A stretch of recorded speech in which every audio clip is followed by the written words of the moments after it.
Good morning class 7th। आप सोचते हैं जैसा हमने कि पहले आपको संदेश दे चुका था। आज महाभारत में 5वां चैप्टर पार्ट 5 कुंती से शुरू करेंगे। जितना हो सकेगा, छोटे छोटे चैप्टर हैं। तो कुंती के बारे में अभी हाल में ही आप लोग महाभारत देखे हैं, सबको पता है कुंती कौन थी।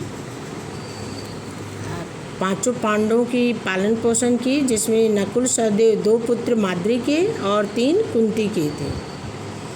अब कुंती के बारे में आइए कुछ जान लेते हैं। यदुवंशी राजा सूरसेन श्री कृष्ण के पितामह थे। राजा सूरसेन ने अपने फुफेरे भाई कुंती भोज को वचन दिया था कि वह अपनी पहली संतान कुंती भोज को गोद दे देंगे। सूरसेन की पुत्री हुई, उसका नाम पृथा था। वह बड़ी ही रूपवती व गुणवती थी। वचनानुसार सूरसेन ने फुफेरे भाई कुंती भोज को अपनी कन्या दे दी। कुंती भोज के यहाँ आने से पृथा का नाम कुंती पड़ा। तो बच्चे आप देख रहे हैं,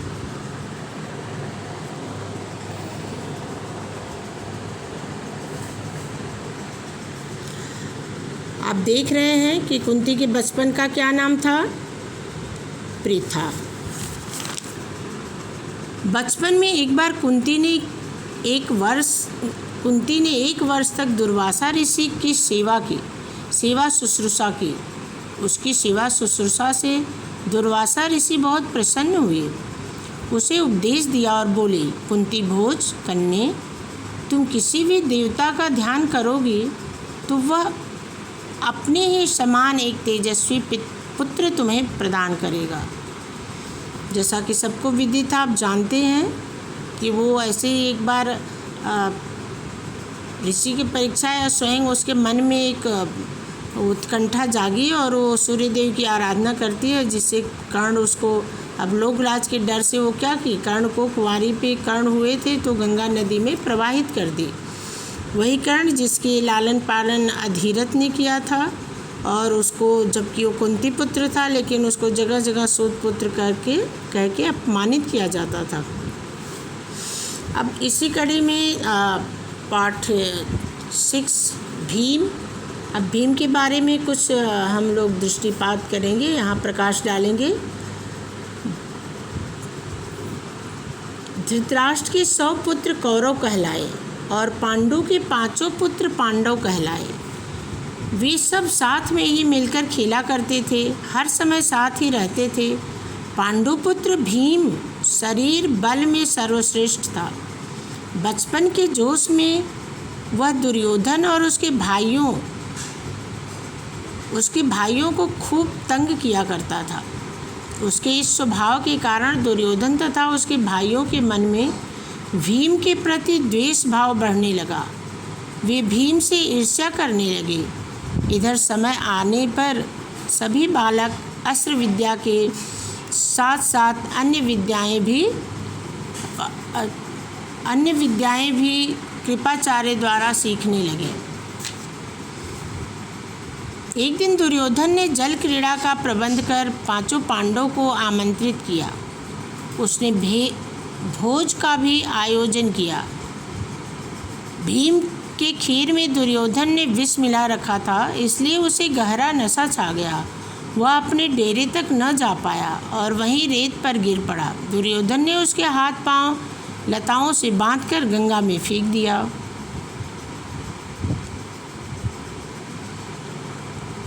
तो ये भी आप सभी लोग देखे हैं, भीम के साथ दुर्योधन का क्या व्यवहार था। वो आकर बार बार हर बात तातश्री पितामह से अपना बताता है। फिर भी वो पांडव यही है कि जब हम अच्छे राह पर चलते हैं, कभी उनकी माता पितामह उनके अंदर गलत आदत डालने की, कोई भी चीज़ की, और उसमें जो सबसे बड़े युधिष्ठिर रहते हैं, धर्मराज कहे जाते हैं। जितनी भी गलती पांडव या दुर्योधन करते हैं, लेकिन कभी युधिष्ठिर उसको कि मुस्कुरा कर कह देते हैं कि आखिरकार वो हमारे भाई हैं, और फिर उनके मन में कोई मलाल न रखने के लिए उनको शिक्षा देते हैं। तो आप देखें कि भीम बलशाली होते हुए भी किस तरह से बचपन से ही दुर्योधन के मन में एक कलुषित भावना, दूसरे के प्रति ईर्ष्या की भावना होती है, जो कि ठीक नहीं है।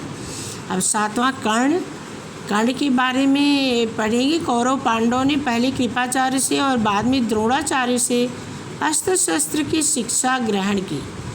जब उन्हें अस्त्र शस्त्र में अच्छी निपुणता हासिल हो गई तो एक समारोह का आयोजन किया। समारोह में भाग लेने आए सभी राजकुमार अपने आप को सर्वश्रेष्ठ घोषित करना चाहते थे। अर्जुन ने तो धनुष विद्या में कमाल का ही प्रदर्शन किया। उसकी अद्भुत प्रदर्शन को, गलत है यहाँ पर, होना चाहिए, उनकी अद्भुत प्रदर्शन को देखकर सभी दर्शक तथा राजवंश के सभी लोग दंग रह गए। यह देखकर दुर्योधन ईर्ष्या से जल भून उठा। खेल के बीच में ही एक तेजस्वी पुरुष आकर अर्जुन को ललकारने लगा। अर्जुन, जो भी करतब तुमने अभी यहाँ दिखाए हैं, उनसे बढ़कर कौशल मैं दिखा सकता हूँ। क्या तुम इसके लिए तैयार हो? यह देख कर कि चलो अर्जुन को ललकारने वाला कोई तो है, दुर्योधन के कलेजे को ठंडक पहुँची। उसने उसका सहर्ष स्वागत किया। वह पुरुष और कोई नहीं, कुंती का सूर्य पुत्र कर्ण था। कुंती ने कर्ण को देखते ही पहचान लिया, परंतु लज्जावश किसी से कुछ कह न सकी और वह वहीं मूर्छित हो गई। कर्ण की चुनौती सुनकर अर्जुन ने कहा, कर्ण, सभा में बिना बुलाए आने वाले और बिना किसी के पूछे बोलने वाले निंदा के पात्र होते हैं। इस पर कर्ण ने कहा, अर्जुन, यह उत्सव केवल तुम्हारे लिए ही नहीं मनाया जा रहा है, इसमें सभी भाग ले सकते हैं। व्यर्थ डींगे मारने से कोई फ़ायदा नहीं है। चलो तीरों से बात कर लें। कर्ण द्वारा दी गई अर्जुन को चुनौती सुनकर सभी दर्शकों के 2 दल बन गए। एक दल में लोग अर्जुन को बढ़ावा देने लगे तो दूसरी दल में कर्ण को इस तरह देख दुर्योधन तुरंत उठ खड़ा हुआ और बोला,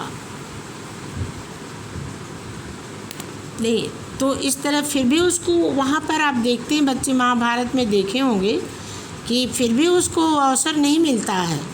क्या कहा कि उसको उससे वंचित कर दिया जाता है। आप जानते हैं, तभी सभा में बैठे गुरु कृपाचार्य ने उठकर कर्ण से कहा, अज्ञात वीर, कुल का परिचय पाए बगैर राजकुमार कभी द्वंद्व नहीं करते। कर्ण को इस तरह देख दुर्योधन तुरंत उठ खड़ा हुआ और बोला, अगर बराबरी की बात है तो मैं आज ही कर्ण को अंग देश का राजा बनाता हूँ। दुर्योधन ने पितामह भीष्म और पिता धृतराष्ट्र से आज्ञा लेकर वहीं कर्ण का राज्याभिषेक करके उसे अंग देश का राजा घोषित कर दिया। अब द्रोणाचार्य के विषय में थोड़ा सा कुछ पढ़ लेते हैं। आचार्य द्रोण महर्षि भारद्वाज के पुत्र थे। पांचाल नरेश का पुत्र द्रुपद भी द्रोण के साथ ही भारद्वाज आश्रम में शिक्षा ग्रहण कर रहा था। दोनों में गहरी मित्रता थी। उत्साह में आकर अक्सर द्रुपद द्रोण से यहाँ तक कह देते थे कि जब मैं पांचाल देश का राजा बनूंगा तो आधा राज्य तुम्हें दे दूंगा। देखिए, बचपन जो होता है वो बहुत ही बिंदास होता है। उसमें कोई छल कपट निश्चलता नहीं होती है। एक मित्र दूसरे के लिए क्या सोचते हैं, दूसरे के लिए क्या कर दें, ये होड़ होती है। देखिए, लग रहा गेट पर कोई है। जब द्रोण की शिक्षा पूरी हुई तो वे कृपाचार्य की बहन से शादी कर लिए। उनके एक पुत्र उत्पन्न हुआ। उसका नाम उन्होंने अश्वत्थामा रखा। द्रोण अपनी पत्नी और पुत्र को बहुत प्यार करते थे। द्रोण गरीब थे। वह कुछ धन प्राप्त करके पत्नी व पुत्र के साथ सुखी जीवन जीना चाहते थे। उन्हें कहीं से पता चला कि परशुराम अपनी संपत्ति ब्राह्मणों को बांट रहे हैं।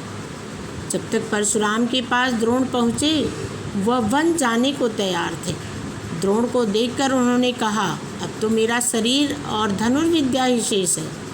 तब द्रोण ने उनसे सारे अस्त्रों के प्रयोग एवं उनके रहस्य जानने की प्रार्थना की। परशुराम ने उनकी प्रार्थना स्वीकार की और उन्हें पूरा शिक्षा दी।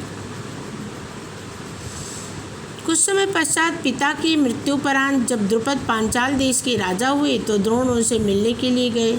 ऐश्वर्य के मद में मस्त राजा द्रुपद को द्रोण पर गुस्सा आया। उसने द्रोण को बहुत भला बुरा सुनाया। द्रोण को उनकी गर्भोक्तियों को सुनकर लज्जा व क्रोध आया। उन्होंने निश्चय किया कि मैं इस अभिमानी राजा को सबक सिखा कर रहूँगा। कालांतर में उन्होंने पांडवों की धनुर्विद्या का प्रशिक्षण दिया।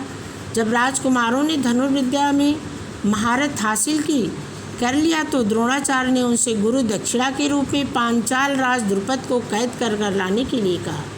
अर्जुन ने द्रुपद को हराकर मंत्री सहित कैद करके आचार्य द्रोण को द्रोण के सामने ला खड़ा कर दिया। द्रोणाचार्य ने मुस्कुराते हुए कहा, हे वीर, डरो मत, किसी विपत्ति की आशंका भी मत करो।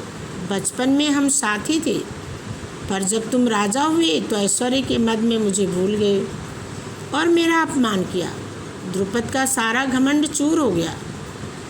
बदले में घृणा दूर नहीं होती। किसी के अभिमान को ठेस लगने पर जो पीड़ा होती है उसे सहना कठिन हो जाता है। द्रोण से बदला लेना अब द्रुपद के जीवन का लक्ष्य बन चुका था। उन्होंने संतान प्राप्ति के लिए कठोर व्रत और तप किया। उन्होंने भगवान से प्रार्थना की कि ऐसा पुत्र हो जो द्रोण को मार सके, साथ ही ऐसी कन्या हो जो अर्जुन को ब्याही जाए। भगवान ने उनकी प्रार्थना स्वीकार की। ऐसा ही हुआ। उसके धृष्टद्युम्न नामक पुत्र और द्रौपदी नाम की कन्या उत्पन्न हुई। आगे चलकर कुरुक्षेत्र की युद्ध भूमि में धृष्टद्युम्न के हाथों अजय द्रोणाचार्य मारे गए। तो ये चैप्टर पार्ट नंबर 5, 6, कुंती